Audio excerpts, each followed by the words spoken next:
May this message lead you to a deep reflection on the processes and tools of self-transformation provided by the renowned Yogi Sadhguru. If you want to start your yoga journey with Sadhguru, click on the link in the description of this video and learn more.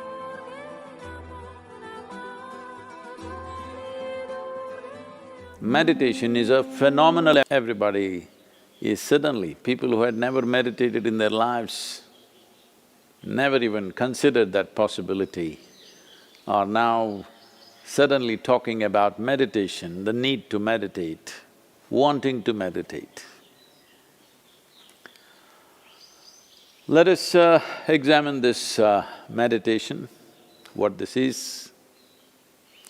First of all, what does the word meditation mean? The English word meditation doesn't really mean anything, in the sense, it doesn't say anything specific. If anybody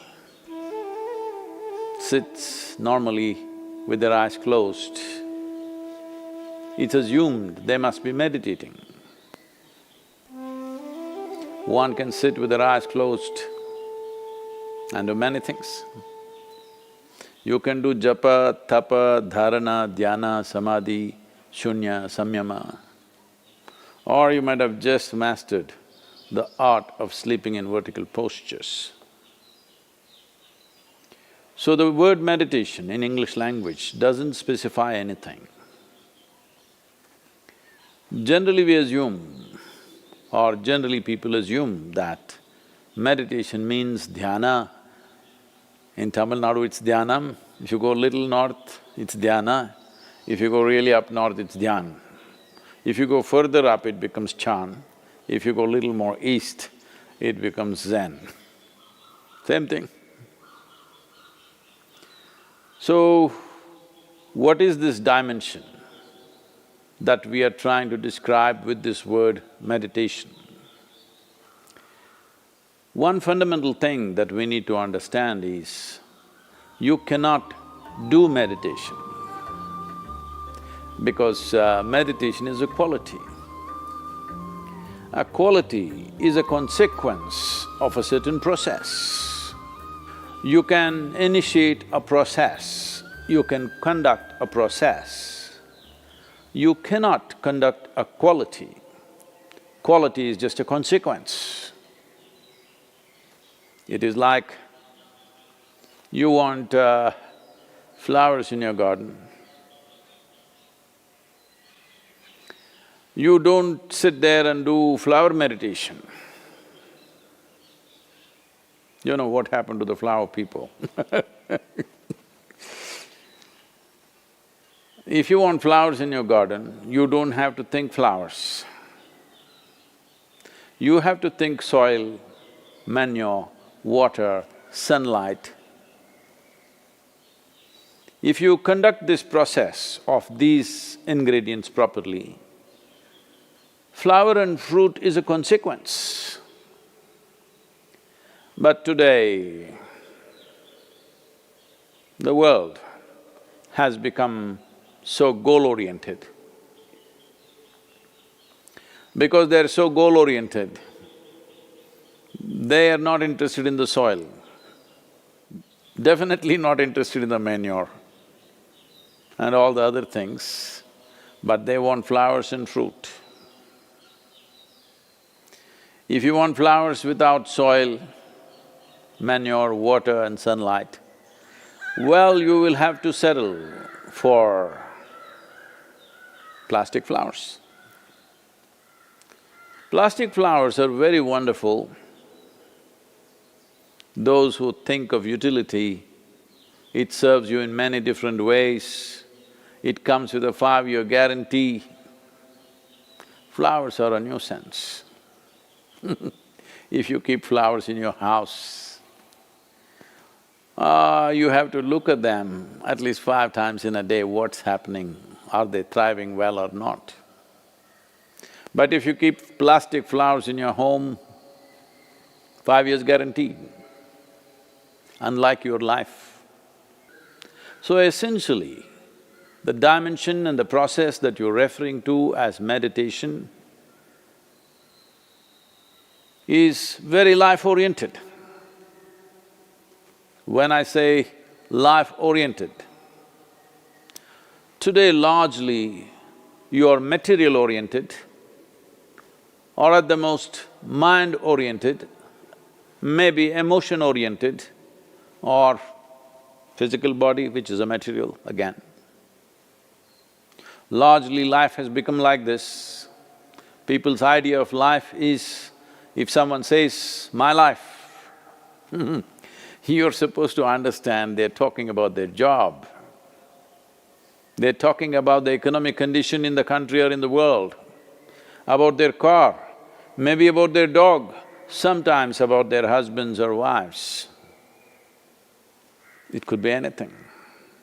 But the only thing that's truly life is what is throbbing in this. This is life.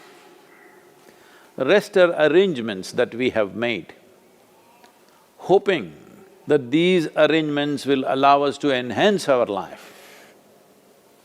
Whether it's education, career, relationships, marriage, children, wealth, whatever.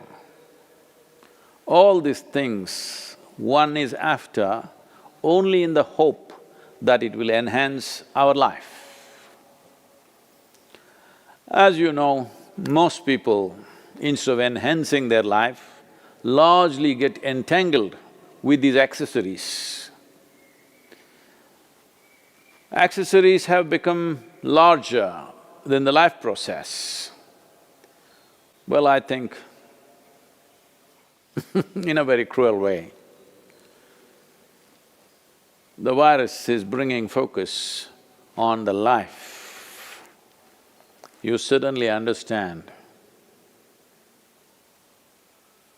your expensive home has become a prison. Your expensive car is as good as junk because you can't drive it, at least for some time. So now naturally a whole lot of people are asking all over the world, how to meditate, what should I do? As I said, you cannot meditate, but you can become meditative because it's a quality. If one cultivates their body, mind, emotion and energies to a certain level of maturity, you will be naturally meditative 24 hours of the day. Meditation is not an impairment that if you're meditative, you have to close your eyes and be limited to one place. Meditation is a phenomenal empowerment that you can do whatever is needed in the world, whatever, I mean that. Whatever is needed in the given situation and still remain untouched by the process of activities that we need to conduct in the world. This empowerment or without this empowerment, in fact a human being is crippled because if what you have to think, feel, understand and act in the world is going to rub off on you in such a big way, naturally you will hesitate to do what is needed.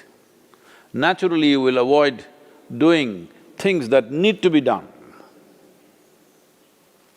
In a way, the moment you are in a state where your own activity and the activity of the world around you and the activity of your mind and your emotion, once they're impacting you every moment of your life, then in some way you will cripple yourself because naturally you would want to keep the scale of your life very limited because activity, thought, emotion, involvement with life can cause enormous amount of suffering. Once there is fear of suffering, knowingly or unknowingly, you will limit the scope and possibilities of your life. Meditation means just this, in a very simple way if we have to put it. If you sit here Your body is here, your mind is there. Who you are is little away from these two dimensions of physical body and mental accumulations. These two accumulations of body and mind, if a little space arises Self-transformation program here. You will learn yoga, chakras, meditation, healthy eating. In addition, you will have access to music to relax and escape the chaos without leaving home, with 100% online content taught by the renowned Yogi Sadhguru. Start on this inner journey today.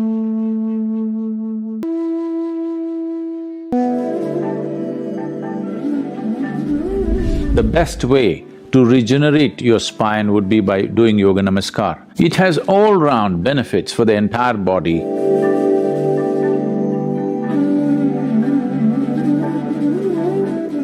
Yoga Namaskar is a powerful system by itself. It activates the lumbar region of the spine in a tremendous way, strengthens the muscles along the spine, giving it a reinforcement so that as one ages, the collapsing of the spine, which causes pinching of the nerves, does not happen, and if already there's damage is setting in, the best way to regenerate your spine would be by doing Yoga Namaskar. It has all-round benefits for the entire body. Yoga Namaskar is a very simple and complete process by itself. Your own cubicle, you don't get into anybody's space, you carry your own little space wherever you go. Otherwise, you restrict yourself. But the important thing is that all the chakras are on means you can simply transmit anything that you wish. The problem is always of receptivity. In the past I've been saying this, I have initiated more people into meditativeness, those that I have never met and seen, than people that I sit with and conduct programs with. We've conducted programs at the most for a few million people, but we've initiated many more people. They're meditative, but many fools do not know they can meditate. When they sit, not for meditation, they don't even know that they must meditate. If they sit somewhere, their experience of everything is way better than others, but many of them still don't have the brain to understand that they are naturally becoming meditative without any effort. Somehow, and they sit down, others don't sit down, but their experience of life is way better because they're meditative in nature, because they've been initiated directly. We want to bring back classical yoga in its purest form, not the studio yoga, not the book yoga, not the kind of things that are being done in the world. Proper classical yoga, which is a phenomenally powerful science. So what makes something classical is, one thing is the period of its existence, which definitely all yoga has. In a specific form, if it has existed for a period, and another thing for a language is that it must have a substantial body of literature.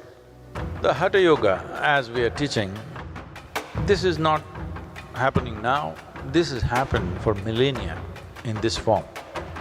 Because the significance of this lineage is, this is a lineage which clearly understands we are dumb idiots.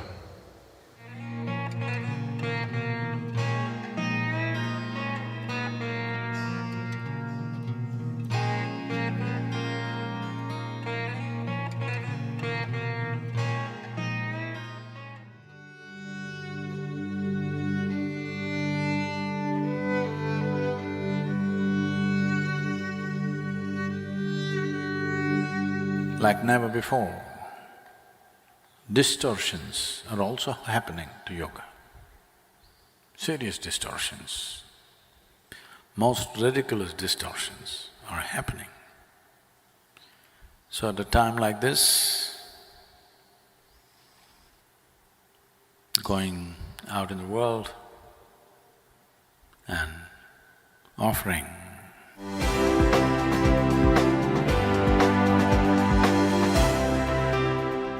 the practice, as you see it, the mechanics of it, is simply the body. You have to breathe life into it, otherwise it'll not become alive. This is why in the traditions there's been so much stress in the life group to make it alive. We want to build people who are willing to invest their life into the profoundness of yoga, not getting fancy benefits out of it, not hanging onto a chair or a tree and thinking you're doing yoga. So, to bring back that dimension, and that's not going to happen by instruction only. A phenomenal energy is needed, otherwise yoga cannot be taught. 114 or fully on means you and him will be same, no difference. If you become receptive, I don't have to come here and explain things to you, somebody need not teach you how to bend, what to do, nothing. You will know everything about human mechanism, everything, from its origin to its ultimate.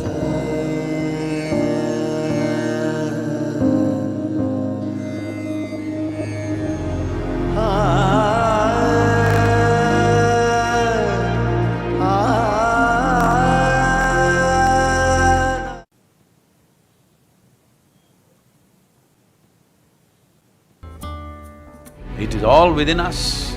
Before you realize that, or how soon you realize that, will lead to either transformation or frustration.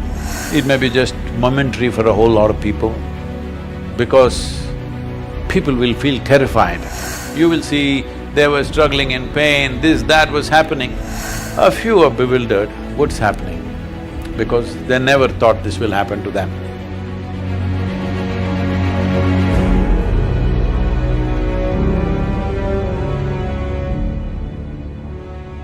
Okay, Sadhguru, I'm going to ask you to move to this poem called Human on page 112. Oh, I like that number.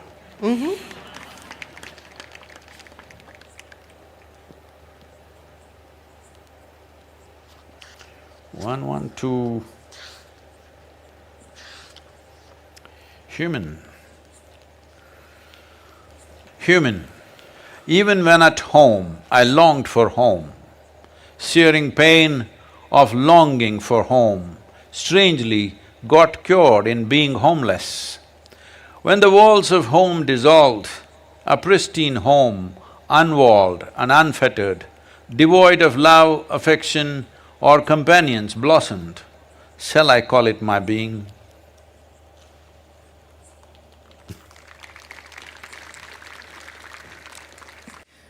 But this is a poem about home, and it is also a poem about… It's a poem about a kind of homesickness, and then it's a poem about a kind of homelessness, and then it's a poem about homecoming. And I wanted you to tell us more about that journey, because I think in some way many of us have shared that journey, but not on the level of… not in the profundity that you're talking about it here, but I think many of us have had glimpses of that journey. Is this the blueprint for almost every seeker? Yeah, I would say there's literally no human being who is not confronted with a thought and an emotion like that, but they manage to brush it aside. It doesn't bother them enough. The pain of not knowing doesn't tear them, that's the whole problem. They come to terms with ignorance, they make a deal with ignorance. They will build relationships where everybody will confirm this is the best way to live, of comfort, companionship, love, affection. These are all things you're seeking. I know a whole lot of people have raised human emotions to heavens. If you say love, they say divine love. If you say joy, they say divine joy. If you say bliss, they say divine bliss. You don't need any God's help to be joyful, loving, peaceful. As a human being, you're endowed with these qualities. So all those who deprived themselves of that, they either seek God or they settle for a dog. Yeah, usually. Because they want a unconditional love, this is a demand. Because the nature of love is such that it's like a flower, if you don't watch it for 2 minutes, it'll fall. It'll wither and fall right there. Either you want to let it fall, or you have to nourish it every moment, or you have to concretize it. That means you take a picture and keep it on your phone screen, or you institutionalize it with marriage or this or that. So essentially, well, I'm not against any institution because institutions are needed in the world to operate, otherwise there'll be chaos. That is a different thing. But you cannot institutionalize joy or peace, like right now we think United Nations is the institution for peace. No, you cannot institutionalize peace. You cannot institutionalize joy. You cannot institutionalize love or anything for that matter. Institutions are functional instruments in a given society. I have utmost respect for them because without it, a whole lot of people wouldn't know how to live. You need institutions, there is a government, there is a democratic process, there are variety of things, all right? There are courts, there are parliaments. Well, 90% of the time some nonsense may be happening there, but still these institutions are important because without that there will be total chaos. So I'm not talking against institutions, but institutionalizing things that happen within a human being is a silly effort. But is it possible to embark on a journey without this sense of homesickness? See, let one human being honestly say, when you are with your most loving parents, however doting and wonderful they were to you, that you never felt this is not where you want to be. That is a dishonest human being. Because love gets tedious, somebody's fondness gets very tedious, comfort gets tedious. Because the nature of life is, it wants to constantly expand. If there is no room for expansion, it doesn't matter you are kept in a whatever, I won't use because everybody uses the word golden palace. I think golden palace is totally unaesthetic in my my visual perception. I hate golden palace, but whatever is the most wonderful palace, or as you say Shangri-La or whatever, it'll get tedious. All the heaven-bound people, they don't know how bored they will be within 3 days in that place of goodness. So I'm saying it doesn't matter, it's not because there's something wrong with your parents. They may be most wonderful people, but the very nature of a human being is such. Only if you are a pet animal, if you have reduced yourself to that, you're just happy with the meals that you're getting and somebody is fondling you once in a way and you're happy with that. For that you must be a pet animal, you should not be born as a human being. Once you're born as a human being, it is natural wanting to break barriers. So when you're young as a child or a teenager, you think barriers means they're all physical. Before you understand, the barriers are not really physical. Whether you build your own house or you live in your parents' house or you live in a slave master's house, the house and walls are not the barrier. It is all within us. Before you realize that, or how soon you realize that, will lead to either transformation or frustration. And this homelessness, this whole phase of vagabondage, of being a nomad, you have poems about being a nomad. Is that also an intrinsic part of every seeker's journey? See, do not separate seekers and non-seekers, everybody is a seeker. Some quickly compromise, some endure. There is nobody who is not a seeker.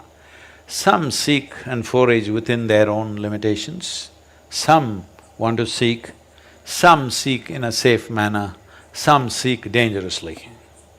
But there is nobody who is not a seeker, everybody is a seeker. And therefore this period of homelessness or vagabondage is universal? It may not be a period for everybody, it may be just momentary for a whole lot of people, because people will feel terrified when they feel, if they just look at it and see actually, just the nature of life. Forget about your home. Suppose you left somewhere, I've seen people, when we were children, when we were growing up, Mysore has a 𝙬𝙬 exhibition which goes on for 1.5 months. So this is a place where all the youth will go and hang out and, there are things to eat and a lot of entertainment, shows going on, music going on, various kind of circus elements and all things going on.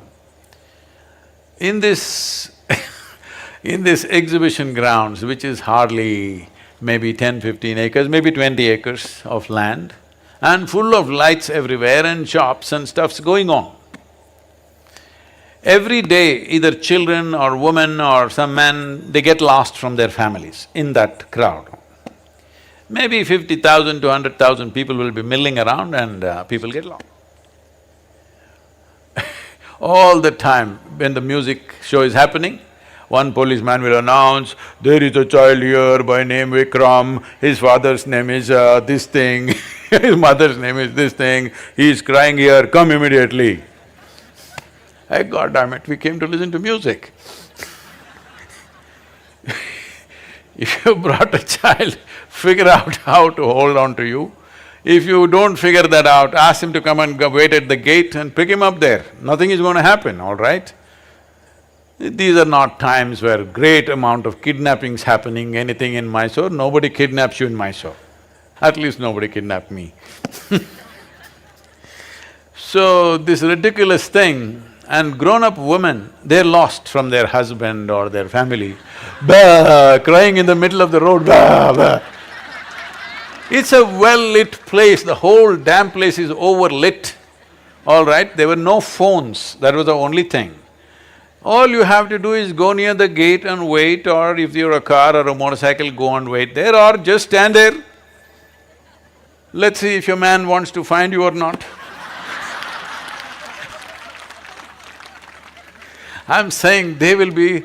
Even men, I have seen grown-up men crying loudly because their wife or their child had gone somewhere. Unbelievable. So this sense of being lost, nothing, you don't have to drop them in the middle of Kalahari or something. In Mysore, 𝙬𝙬 exhibition I know Mysore people will be listening and say, how can Sadhguru speak like this? Does he know the pain of getting lost in 𝙬𝙬 exhibition? I'm saying this is how people are. I've seen people in the jungles when some of my friends came with me, in the forest, not even deep inside, just in the borders of the forest. Somewhere they go here, there and they get lost. They're just few meters away somewhere and they can't see us. Bah! They start crying. Grown-up boys. I've been lost in the forest for days and weeks, don't know where the hell I'm going. I know if I keep walking, some road, something will come, because I know how wide Western Ghats are. At the most 150-200 kilometers if I walk, I will come to the coast or to some city. But in the meantime, you should see how people behave, because for them, nothing big needs to happen. Smallest things, if they lose their wallet, psst. They lose their phone, gone. Everything is gone, all right? So they don't have to lose their life. This is why I said, when a time comes when you're going to lose your body and everything that you know as life, either terror will come when they first realize that, but slowly as life starts ebbing, it gives you a certain anesthetic. This is the nature of life.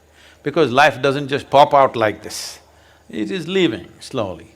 As it starts leaving slowly, you will see there is a kind of an anesthetic, there's a kind of comfort that they come to. You will see they were struggling in pain, this, that was happening, but as death is slowly coming, approaching, last few days you see they become peaceful, nice, some of them even joyful. A few are bewildered, what's happening? Because they never thought this will happen to them. So, being lost is not about a certain situation, it is the nature of life. It is the nature of life. You have been given the intelligence to find out what is the nature of life. If you did not have the intelligence, if you were like any other creature, none of them have those problems. They're never lost, they're all fine. Physically, they may be lost in the terrain sometimes, but otherwise they're just fine. They never feel lost. This is the greatest privilege that human being has. You can be lost. Just believe me, if you cannot be lost, obviously you're chained, isn't it? You're chained? Of course. See, these days I've seen, especially in United States, people are taking their children with a… what do you call this? On a leash? A leash, like a dog leash. They can pull it, there is a thing where you can shorten the leash or lengthen the leash according to the traffic and whatever else is happening. A child is running, it's on a leash. Maybe for single mothers it's a convenient way of handling, I can understand, there are no 2-3 people to run after the child. The mother doesn't have the energy of the child because he runs all over the place. Maybe it's a practical solution, I'm not commenting about that. But one who is on the leash or a chain cannot be lost, isn't it? You need to understand, being lost is a great privilege because you are not on a chain. The popular teachings in the world today, I don't know how popular these are in Mumbai, but in the West, these things have become very popular. Somebody's telling you, be in the moment. Somebody's telling you, just let go, everything will be okay.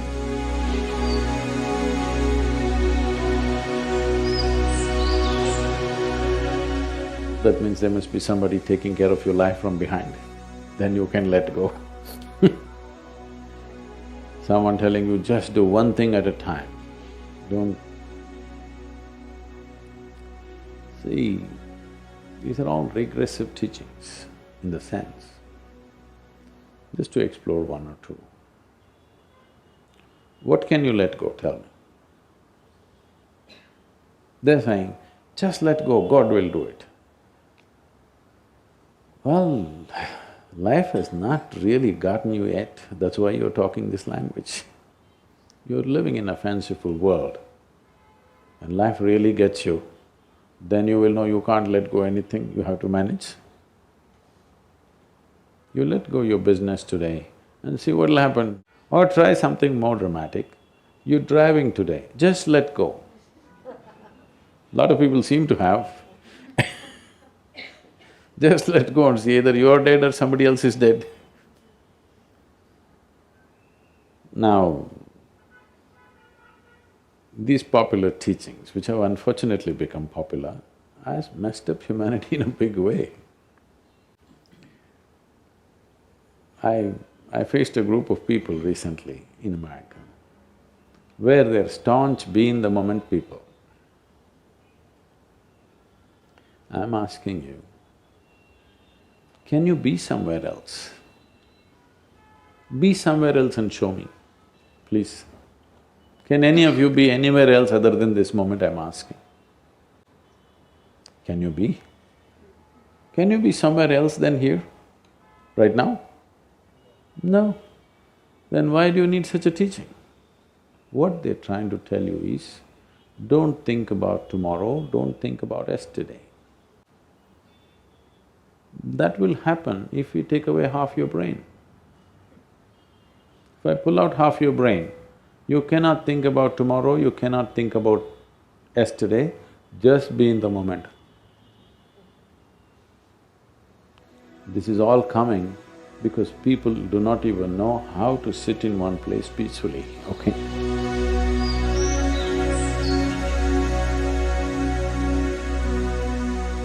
So people are coming up with solutions like this. Shankaran Pillai opened a pharmacy in United States.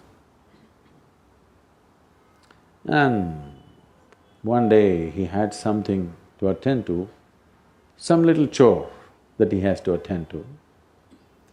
So he asked his teenage son, please take care of the shop just for an hour, I'll be back. So boy said, no problem, Dad. So he went out. In an hour's time, he came back. When he came back, in front of the shop, there was a man hugging the lamppost and his eyeballs were rolling wildly and he was looking totally crazy. He looked at the man, whether the man is wanting to go into the shop or is he going out of the shop, you don't know. So he looked at him and then he went inside and he asked his son, who is that guy hugging the lamppost like that? Is he our customer? The boy said, yes, Dad, he's our customer. What did you give him? Oh, he had whooping cough, so I gave him a box of laxatives and made him take it right here, all of them. I said, what? For whooping cough, you gave him laxatives, why? There are… See, the way the question is asked and also the way normally it's addressed is, people think there is something called as negative thought and positive thought. They want to remove the negative thoughts and have only positive thoughts.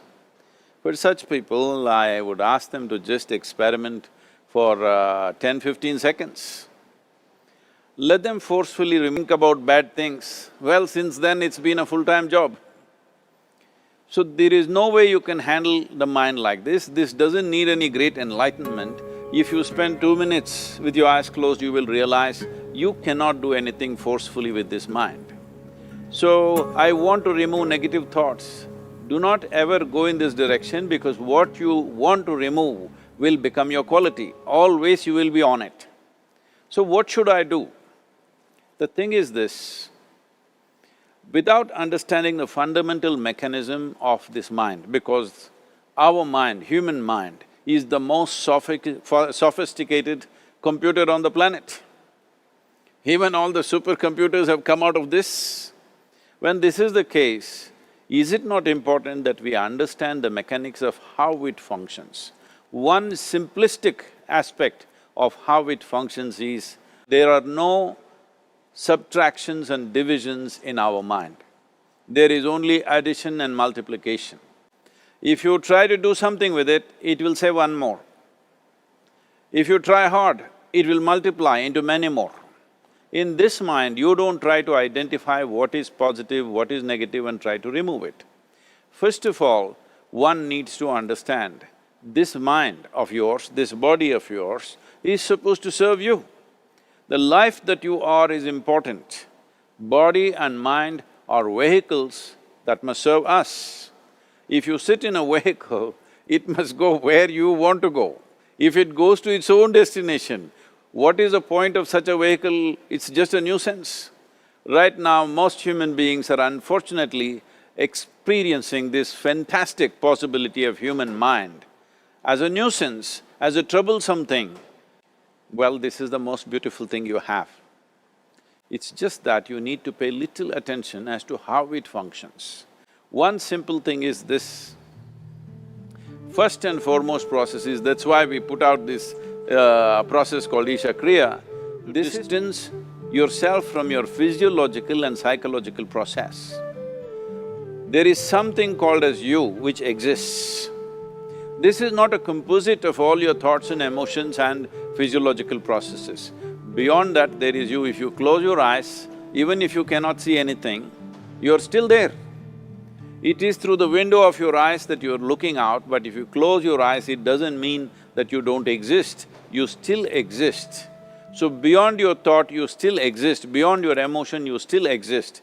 So that you, the life that you are, this has to come into your experience. Why is it that you're not allowing that to come into your experience, which is the most significant aspect of who you are? Who you are right now, the most significant aspect is, you and me are alive right now, this is it. What I'm thinking, what you're thinking is not the important thing. We are alive right now, that is the important thing. So, it is important that you focus on this fundamental sense of aliveness within you. and then you will see there is a natural distance between you and your thought process. Once there is a distance between your psychological process and your physiological process, this is the end of suffering. Because there are only two kinds of suffering that human beings go through, physical suffering and mental suffering. Once you create a little space between you and your mind, between you and your body, this is the end of suffering. This is something every human being has to experience and know, otherwise thinking I will just remove negative thoughts and I will have positive thoughts, all the best, it's not going to work 100%, it's not going to work because nobody can remove it, they can avoid it for some time. So when negative thoughts come, you say Ram Ram, Shiva Shiva, whatever you want, but this is just avoiding, it's not gone. The moment you stop that, it will pop back with great force, otherwise it'll come back in your dreams. So it's very important, first of all you need to understand your anger, your resentment, your fear, your anxieties, the negativity that you generate. Generally resentment, anger, it is always directed towards somebody. But we need to understand this is poisons that we are drinking and expecting somebody else to die. Fortunately, life doesn't work like that. If I drink poison, I die. If I drink poison, you don't die. So, we need to understand this. When I say poison, today you can have yourself chemically analyzed. Right now, what is your blood work, what it says? 5 minutes of intense anger, check your blood work and see, there will be lots of negative elements in it, literally you're poisoning yourself. So, do you want to poison yourself? Definitely not. Now the very question is coming from certain helplessness, what shall I do? Don't do anything, just sit back and just concern yourself with something which is a life process. Maybe your heartbeat, maybe your breath, maybe just the sensation of being alive. Depending upon how sensitive or how perceptive you are, accordingly, find something. It could be a sensation in the body, it could be breath, it could be heartbeat, it could be anything, something which indicates life to you. Just pay attention to that for some time. Slowly you will see there is a distinction between what is you and what you have gathered, which includes both your physiological and psychological possibility or mess, whatever you made out of it.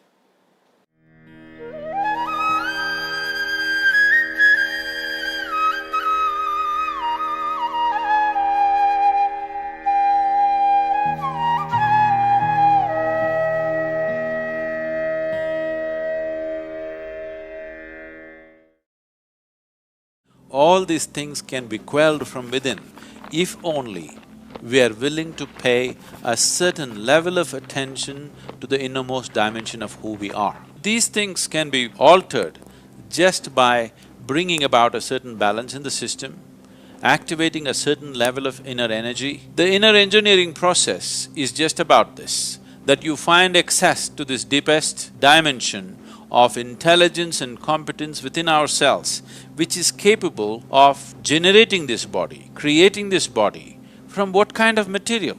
If you eat a piece of bread, it turns into human system in a few hours' time.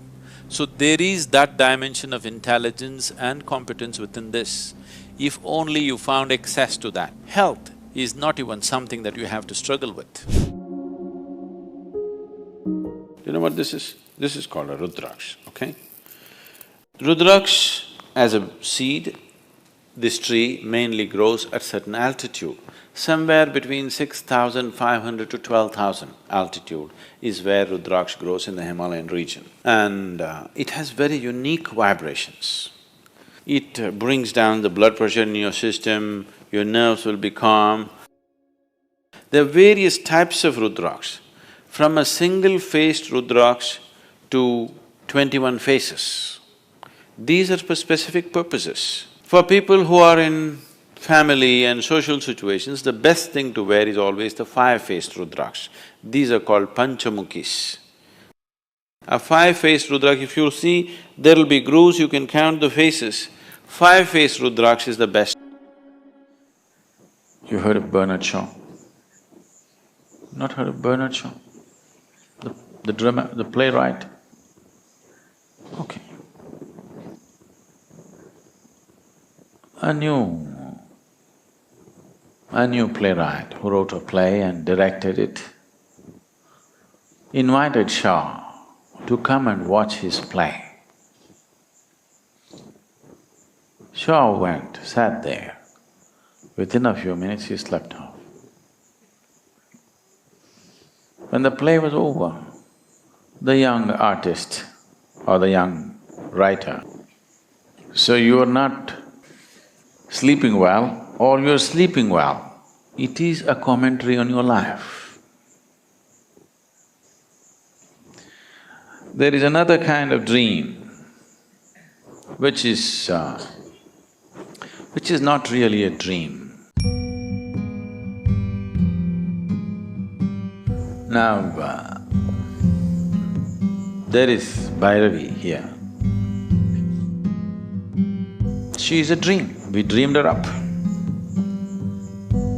You dream it up in such a way that it becomes a reality. Or in other words, this is a dream to establish your consciousness and your energy in a certain way.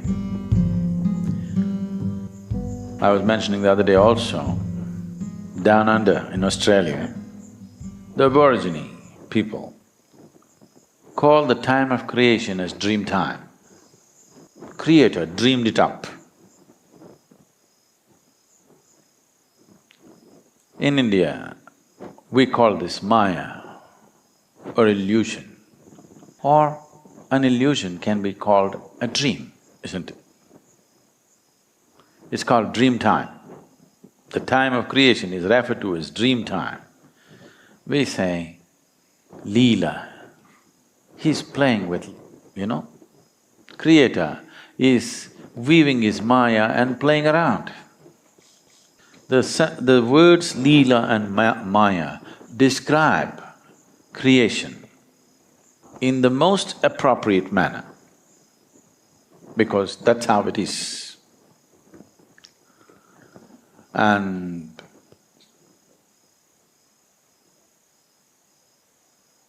the whole science of what we are referring to as Tantra is just this, that you dream up something and slowly you bring it into reality.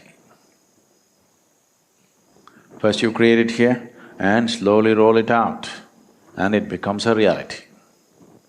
All deities were made like this. For a particular purpose, they created it here and rolled it out, and it's as real as anything. In everybody's experience, not just if it's true only in your experience, it could still be a dream. When your dream becomes a living experience for everybody, that's reality, isn't it?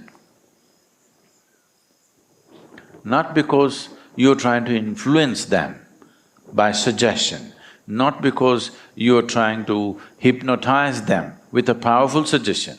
You need not know anything. You walk into the Devi temple, it hits you in the face.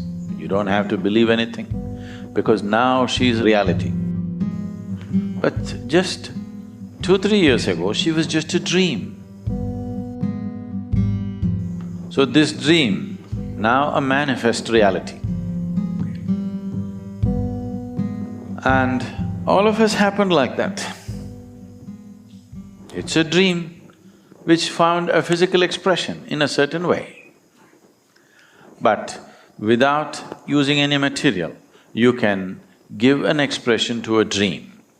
It is not really a dream, this is creation. This is how the whole creation has happened.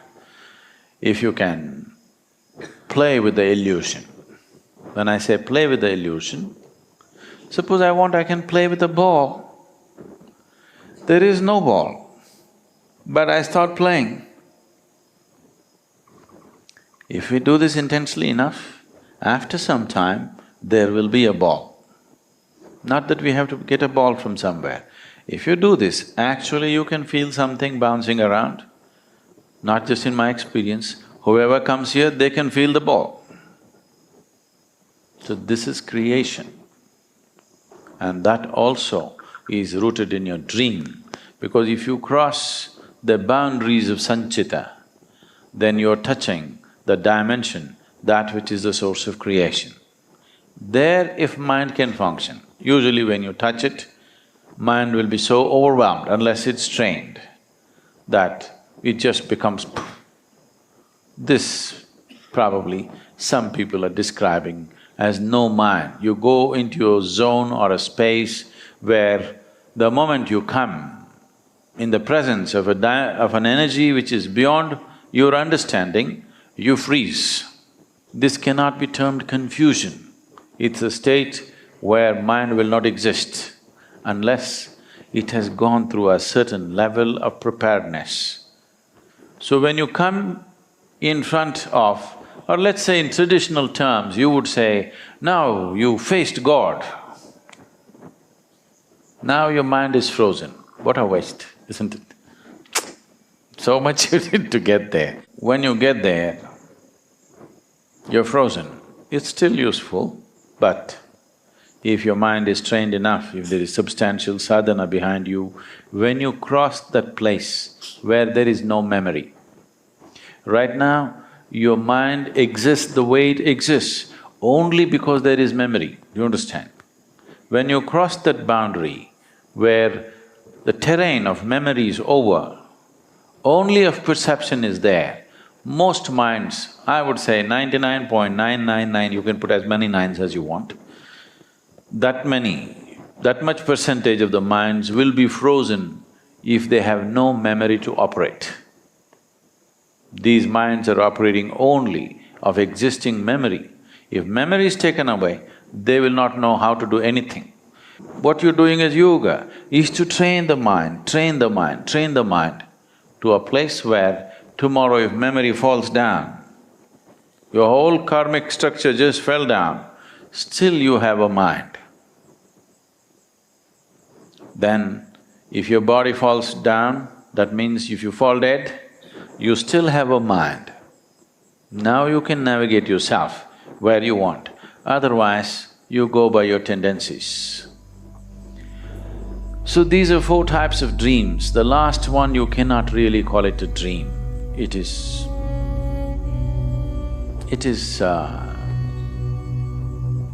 what to say? It is the other bank.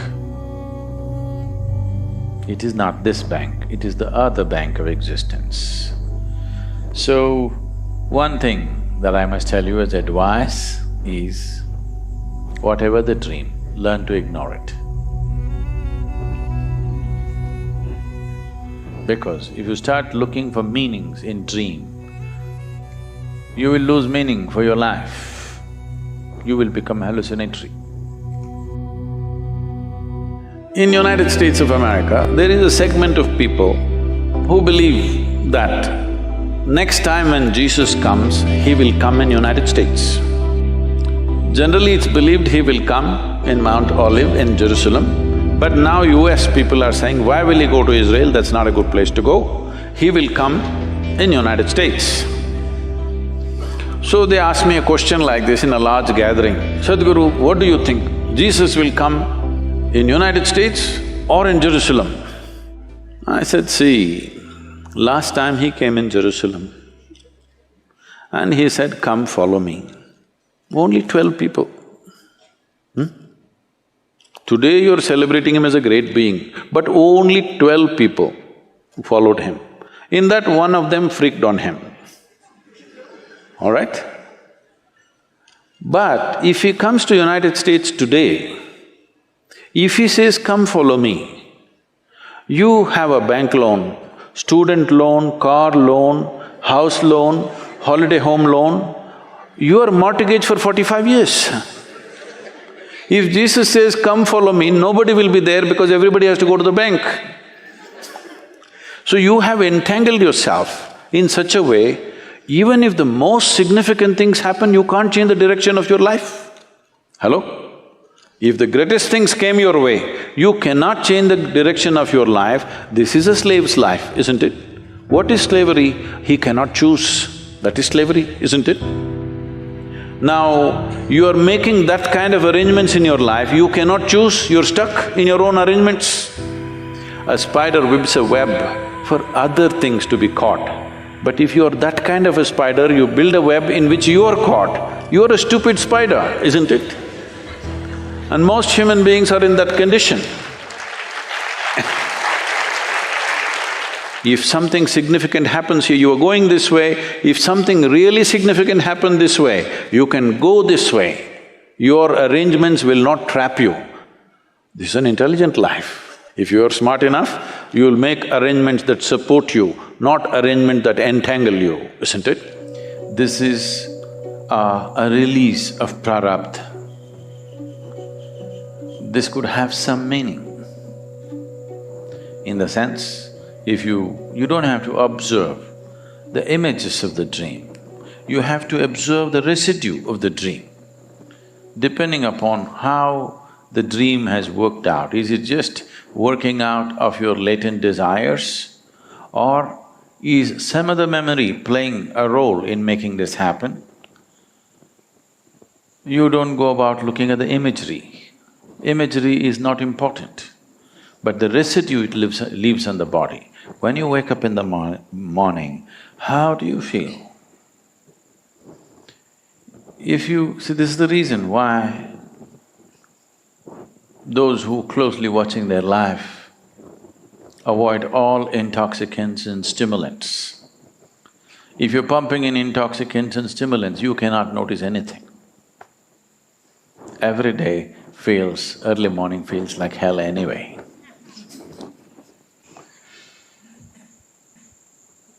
They have to work themselves out of it. So once you play with the nervous system, all this is jumbled up, this is not even relevant for such people. Once there are intoxicants and stimulants, it just won't work because your nervous system starts saying something else, which is of a completely different nature. The prarabdha, the second type of dream that we talked about, could indicate many things if one is able to watch it. Especially if something is concerned with your health or the possibility of destruction or damage to your body, prarabdha is a good place to watch. I never ever talk about dreams because there are a whole bunch of people who will go crazy imagining all kinds of things on a daily basis. I saw this in my dream, so this is going to happen today, tomorrow that's going to happen. Their imagination will run wild. Dreams will not happen in the night, throughout the day it'll start happening. So the third layer of dream is if you touch certain states of experience in your life. We could actually do a survey on this. Many of you might have found after you went through a powerful experience, let's say you were initiated into Shambhavi, or you went through a Bhava Spandana, or you went through a Samyama program, or you went through some other initiation process, the dream patterns seem to have changed after that. The type of dreams that you're getting has changed, the volume of dreams could have changed, it could have become more or less or something else. Some change could have happened after a powerful experience. What is the meaning of a powerful experience? A powerful experience means somehow you cross some kind of threshold within you. There are layers and layers of boundaries that one has set up within himself. On a particular day you broke through one, or you crossed one layer of something, so the pattern of dream could change.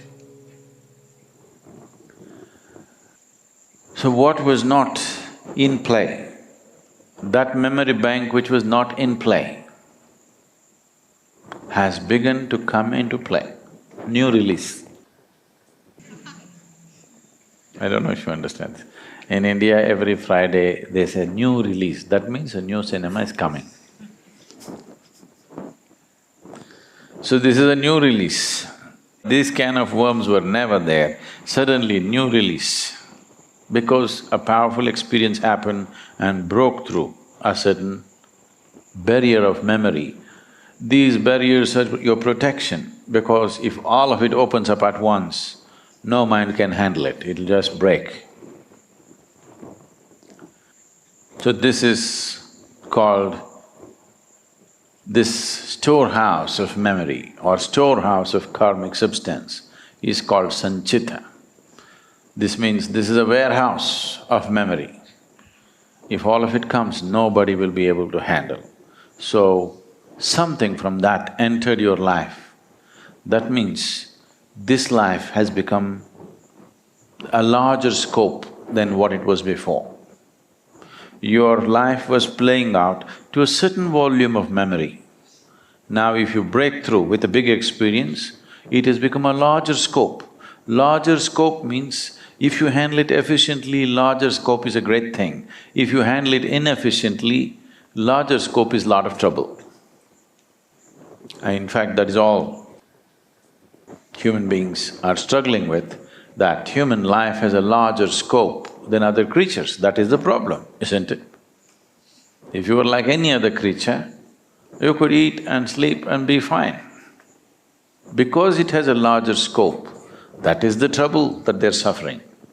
So, when a larger scope opens up, then if you handle it right, it'll be very wonderful. If you don't, it'll be painful. But even if it's painful, in the ultimate scheme of things, it's still good for you. You don't like that. Now, Hatha yoga is painful, isn't it? Yoga is painful, come on, let's admit it. It is painful, but we still do it because in the larger scheme of things, it's good for us. In some way we understand that, that's why we're doing it, isn't it? So, opening up of new areas of memory within you can be very painful. Because now you're putting your life on a fast forward. What should have been handled probably in a next edition, you're trying to handle it in this edition because you're in a little bit of a rush. You don't want to have one more edition, you want to say everything you want to say in this edition. Now it becomes more complex, isn't it? But if you handle it right, it is very good. Otherwise, it suddenly feels like after entering the spiritual path, everything in the whole universe seems to be kicking you up from every direction. Because that's how it is. Because you opened up another dimension which you are not handling. I don't know how it is where you come from, but in India, there is something called as 10th standard, which is a board exam. Okay. Not much stuff in this class, very minimal, but still this is a place where children are terrified usually, because the examiners are not their own teachers, somebody else is going to correct their paper. So, it all depends how you've been passing till then. Most of them are terrified and anti-diarrheal tablets will sell in millions on that day when the examination comes and all kinds of stuff. This is only a kind of a preparing the child, kind of a rehearse for really graduation for the high school, which comes at 12th standard. If you pass 10th standard, which is supposed to be one milestone in the education process, you don't get into a better place. Suddenly 11th and 12th is in a different dimension of study. Till then it was just this. Suddenly 11th and 12th is completely… everything is multiplying at least 4 times over in terms of syllabi and complexity and everything that you require to study. So passing is not always a good thing. But if you don't pass, you don't go to the next step. If you remain in the same step, you will suffer stagnation. If you move to the next step, you suffer a larger challenge that is bound to be there.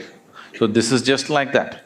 If you remain in the same place, life seems to be comfortable. If you move to the next step, it is definitely next step, but it is a much larger challenge to handle. So in terms of dreams, it finds expression in a completely different way. Once Sanchita begins to find expression in your dream,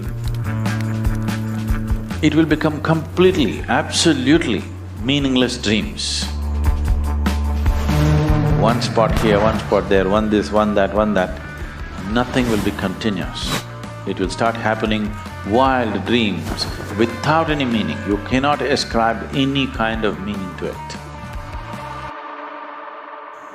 This happened. Visionary Women is a volunteer-run organization, and I know that every single person who is here is giving their time to one organization or another. And the fact that you have 9 million volunteers, and you were talking about the relationship between volunteerism and willingness, and that it's through willingness that you uplift your consciousness, if I'm quoting you correctly, or I'm understanding it. In some ways talking about how it could be a doorway to becoming a bigger person than who you are. See, before we come to women, first thing is visionary. What a vision means is, say everybody has desires. Desire is an incremental way of enhancing our life. Today you desire, I must have a home, tomorrow you desire, I must have this money, tomorrow you desire something else. These are incremental ways of arranging and rearranging our lives, which are needed to do a few things. When you say, I'm a visionary, what you're saying is, I have a larger desire, which is not about just incremental improvement of my life. Desire is about me always. Vision is an all-inclusive process. So, this itself is a phenomenal thing. If people, instead of having desires, if they have a vision, vision is always all-inclusive.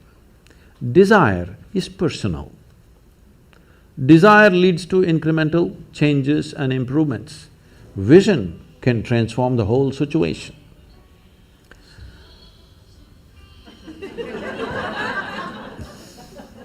I like music. So, about willingness, because you said you're a volunteer organization, to be a volunteer means somebody who is doing something willingly, right? There's no other compulsion.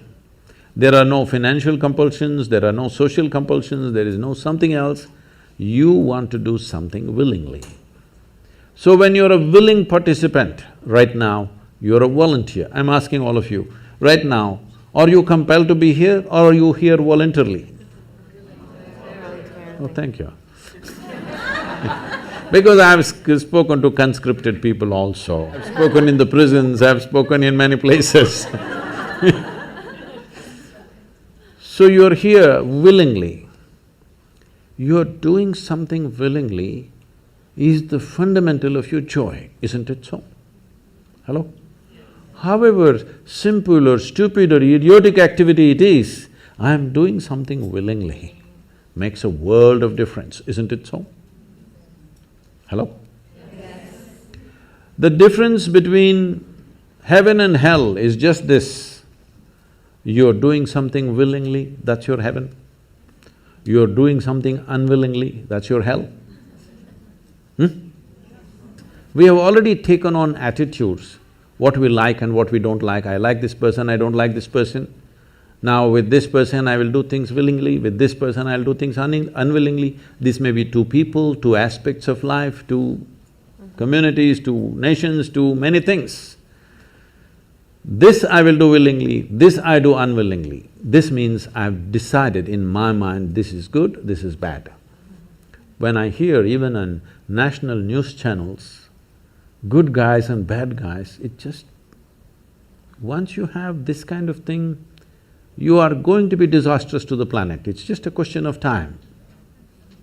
The moment you decide, this is a good person, this is a bad person, this has gone deep into American society. No, there are no good people and bad people. Everybody is oscillating between the two. If you create a very pleasant, wonderful atmosphere, everybody behaves wonderfully. If you create an unpleasant atmosphere, a whole lot of people act nasty. Yes or no? There are joyful people and miserable people, but there are no good people and bad people. That's big.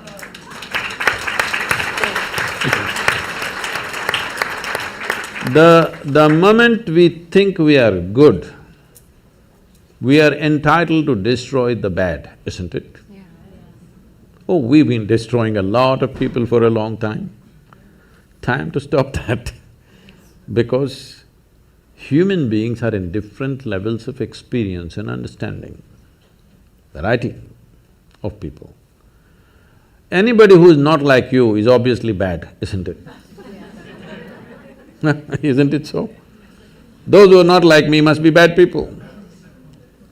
Because the basis of goodness and what you think is goodness is decided by you. No, you have no business to do that. Willing means this, I'm just willing. I'm 100% yes to life. I am not yes to this one, no to this one, no. I am just yes and yes to life. If you are 100% yes to life, you are a volunteer. Oh, that's beautiful. You have become a willing life. You have become so willing that you have no will of your own. People ask me, Sadhguru, how do you operate with all these people? All kinds of horrible questions they're asking, they're doing this, they're doing that. I said, my life is not about them, it's about me. It's about how I am. It's about me. It doesn't matter how they are, that's their choice. But how I am is my choice, this is my way. No matter what they do, I'm like this. Because I have not given that freedom to anybody that somebody can freak me, somebody can make me angry, somebody can make me happy, somebody can make me unhappy. These privileges I kept to myself. It's time you do that too. Because if somebody else can decide what can happen within you right now, isn't this the ultimate slavery? Huh? Isn't this? Someone else can decide what should happen within you. What happens around you, of course, so many people decide. What happens around us is not 100% ours. But what happens within me must be my making, isn't it? Right now, just about anybody can freak anybody because they're not volunteers, they're unwilling. Volunteering means you have no will of your own, you can do whatever is needed. You know, we are a volunteer organization, this means all kinds of people. Most of them are not qualified for the jobs that they're doing. And I cannot fire them because they're volunteers.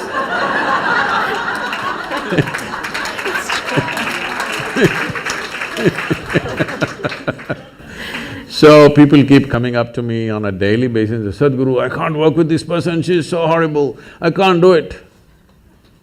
I tell them, see, in this world, this is the sort of people who exist, like this, like this, like this, like this is the kind of people there are. But if you want to work with ideal people, you must go to heaven. And today.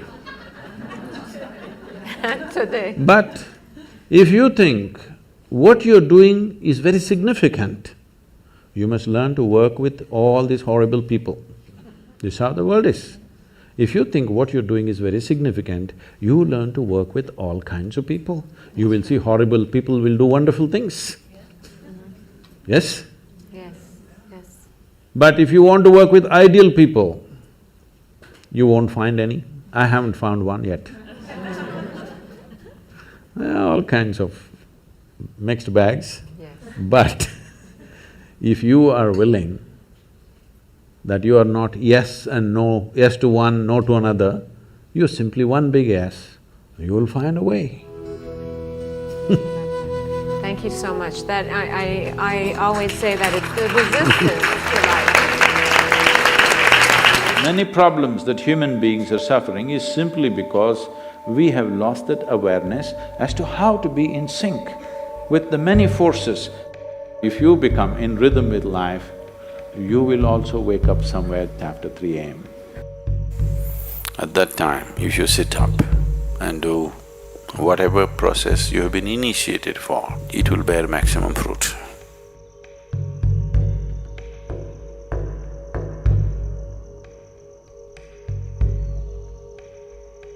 In the way the planet is spinning and what is happening, something very fundamental changes somewhere between 3:20 to 3:40. This is called Brahma Muhurtam. This is relevant only up to 33 degrees latitude. Your system, human system, functions in a certain way. It is a possibility.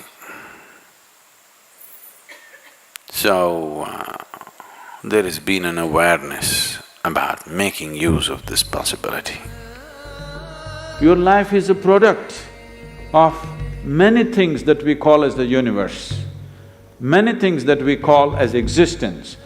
So we are a consequence of a certain phenomenal happening that we call as cosmos.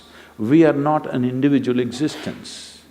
So when you get in sync, certain things will happen. You know, there's a 𝘎𝑖𝑐adias in where we are in Tennessee, the US ashram, they wake up once in 17 years. Can you beat it? They know it is 17 years and they come awake and they breathe and they go back to sleep. They're keeping time once in 17 years, no alarm bell anywhere. Well, how is this? I'm saying they're in sync with nature. We have lost sync within nature and we think that is our nature. No. All the many ailments, many problems that human beings are suffering is simply because we have lost that awareness as to how to be in sync with the many forces which are making us who we are. So yoga is to bring that sync so that you are in rhythm with life. If you become in rhythm with life, you will also wake up somewhere just after 3 a.m. If you're conscious, suddenly a certain spark of aliveness will happen within you. Even if you're in deep sleep, you will come awake. This must happen to you. This means you're falling in sync with it. You're falling in sync with life. So what should I do? Should I meditate? Should I do a kriya? Doesn't matter what. You must do a process for which you have been initiated for. Because initiation means, just do this one simple exercise. If you do this, you will live a worthwhile life, believe me. If you sleep in that condition, you will wake up with much more light, with much more energy.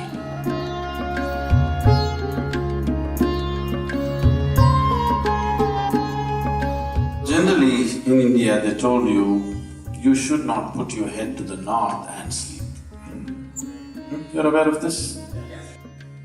If you put your head to the north and sleep during the night when you're in horizontal positions, then slowly the blood will get pulled towards your brain. When there is too much circulation in the brain, you cannot sleep peacefully. If you have any kind of, inherently weak aspects in your brain, or if you're of old age, you could die in your sleep. One can have hemorrhage because extra blood is trying to enter the brain, where the blood vessels are hair-like. Something extra is being pushed because of the magnetic pull. When you're in a vertical position, this is not so. The moment you become horizontal, this pull on the head is so strong that slowly the blood tries to move towards the brain. So to avoid this is true only in the northern hemisphere.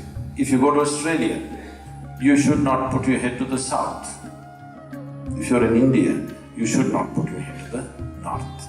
You can put it any other way, it's okay. You were not just taught a practice, it was introduced into your system. It was implanted in your system. So whatever, if there is a life seed within you, if you're awake at Brahma Muhurtam and sit for whatever that practice is, it bears maximum fruit because of the way the planet is behaving in relation to your system. If you become aware in a certain way, a certain level of awareness is achieved within you, you will see, you will simply know when the time is. If you go to bed at the right time, you don't have to look at your watch. You will always know when it is 3:40,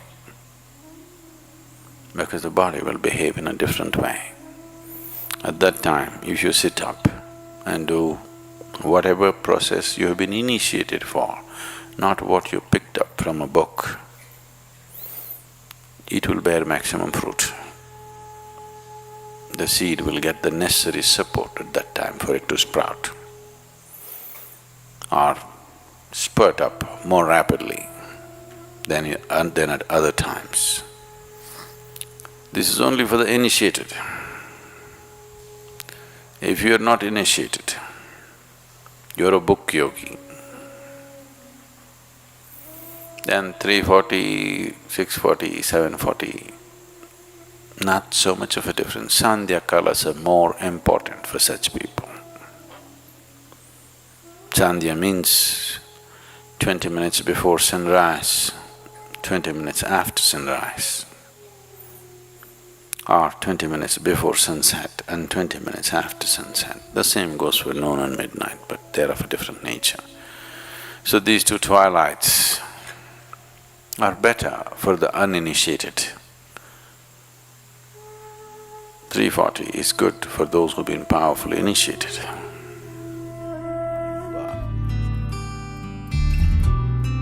So if you want to use your brain power and also physical activity, it'll work perfectly well.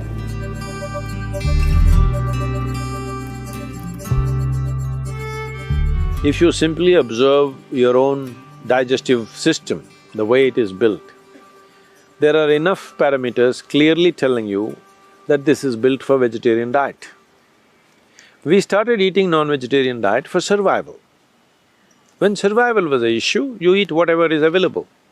It is not a moral issue, it's not a religious issue, it's not a philosophical stuff. It is just a question of what kind of fuel gets the best out of a particular machine. If you have a petrol motorcycle, you can put partially diesel, it'll still go, but you think you can race it? So the question is just this, what kind of life do you want to live? Do you want to live at the peak or you somehow want to survive? If you somehow want to survive, eat whatever the hell you want, what is the problem? But if you want to live at the optimum level, you want your body and your brains to function at its best, there is a certain way to eat. If you're conscious, you will see your body will function at a different level altogether. Because food is just fuel, it's not religion. You don't have to believe it, you just have to experiment with it. If you eat vegetarian diet, you have to eat consciously. You must make sure there's substantial variety.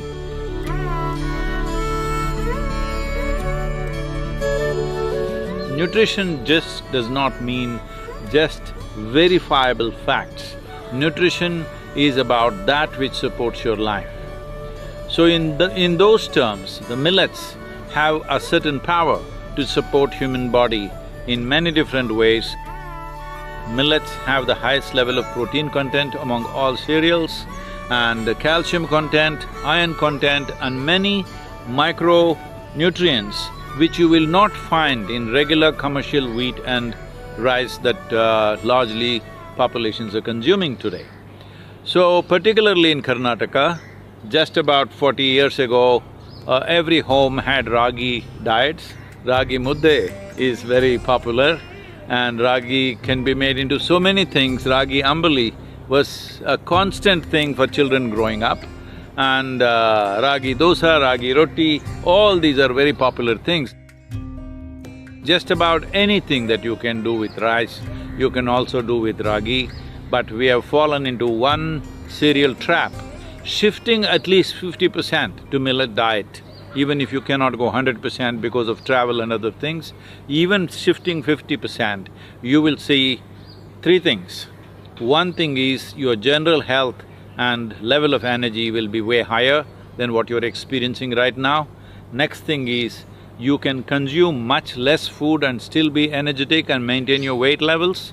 In terms of millets, one important thing is they are slow release, your sugar values will not go up suddenly, it's a slow release process, and with less food, you will not feel hungry for long periods of time, which is a very good thing to do.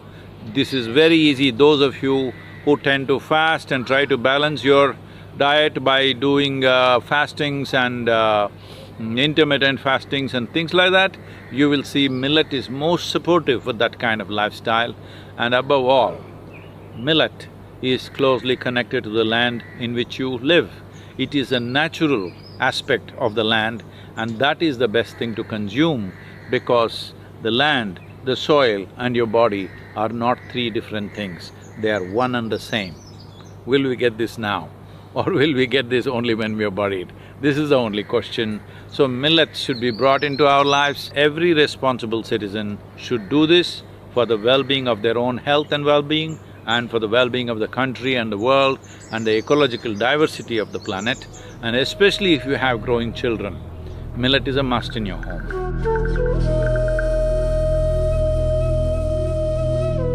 One great advantage with green is it gives you iron and it gives you a lot of fiber, which makes the passage of food easy in the system.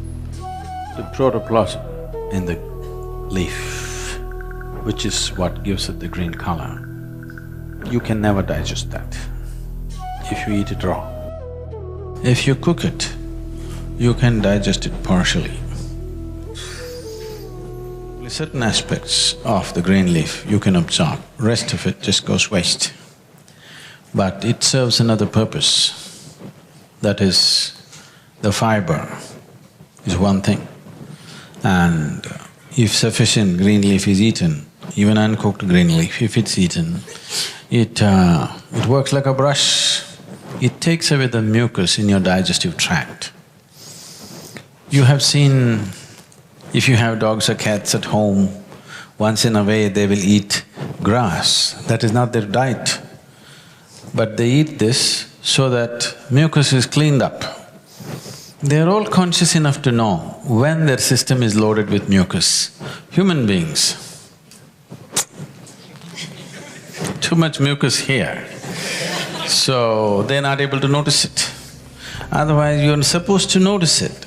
One of the most important aspects of eating the green is it ensures that unnecessary impurities don't remain in the body. So it needs at least 24 hours or at least 18 to 20 hours before it can work like that. So if you eat greens, you must eat early in the day so that next day it works as a good laxative and it clears up everything. So if you eat it in the night, you don't benefit from that. You must eat it early in the day.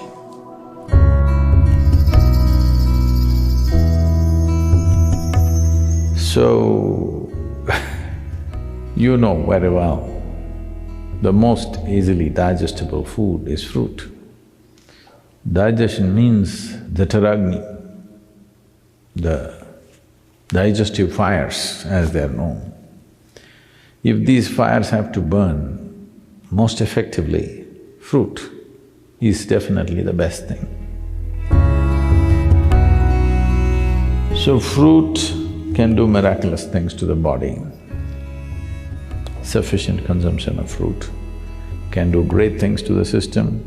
One can become very, very alive and active, no matter what is your lifestyle.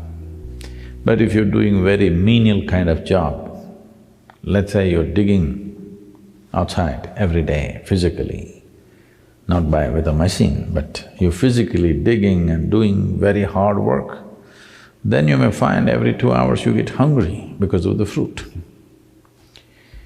Because there is only that much volume you can eat, but it gets digested so rapidly that you may feel empty stomach. Till you come to a certain level of awareness where you are able to be empty stomach and still be energetic, because hunger is about running out of energy. It's like you're running out of battery, that's why you need to eat.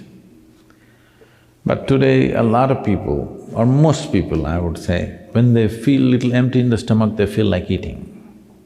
To get out of this, you need a little bit of awareness that you're empty stomach, but still you're okay, because you're energetic. When your energy starts dipping, you eat. So if you go on a total fruit diet, you may have to either spend a little more time on the lunchtime and eat slowly so that you ingest enough fruit. Because with little fruit you will feel full because it's generally sweet. So one has to wait and slowly eat. There is also a bio clock within us that, let us say, your normal meal, cooked meal, you're taking 10-12 minutes to eat. Even if you eat fruit, by the time you reach 10-12 minutes, your body says you've eaten enough. So you have to consciously eat more, because it is timing you, it is not looking at the fill, it's just timing you. When those 10-12 minutes are gone, you feel you're full. So one has to go beyond that and consume enough. But if you're only on fruit diet and physically very active, it is important that maybe you bring 3 meals into your day, and most of you may already be doing it. So, 3 times a day, if you're sleeping 6 hours or 8 hours or whatever, for the remaining hours, 16 to 18 hours, 3 times eating is more than enough if you're eating fruit. But stomach will feel empty within 2 hours' time. So you must get used to hanging on with high energy but empty stomach. This is the time your brain works best, this is the time as a human being you function best, it'll be good for you. So if you want to use your brain power and also physical activity, it'll work perfectly well. Yes, fruit will make a wonderful difference, especially in today's world, it's very important because we value a human being, in the work areas I'm saying. We value a human being for their brain power, so for this, fruit will make a huge difference for sure. And ecologically, it's the most sensible thing to do. My question is, what means focus to you and which way can we apply focus in our daily life? So what's your definition of focus? Okay. There are many ways to describe this word. Instead of saying focus, if you use the word attention, would you agree that attention and focus are about the same thing? There is a little difference. There are nuances to it, but when you say focus, it's just like focusing a light on something means only a focus is always a spot. Attention can be much more widespread. See, right now, if you have clear vision, I'm having problems seeing the young man because you kept him in darkness there in the hall But if the hall was well lit, I don't have to focus myself to see the people who are sitting here. I just need attention. If I'm attentive, I will see all the people here the way they are. But now I get interested in this one young man, then I need focus. If I had only focus without the general attention about everything around me, indiscriminate attention I'm talking about, attention not even about something, just being attentive because Only because there is a certain level of attention and awareness within you, you even know that you exist. Otherwise, let's say in sleep, in your experience, neither the world exists nor you exist. All that's happened is there is no attention. Because there is no attention, there is no perception of any kind.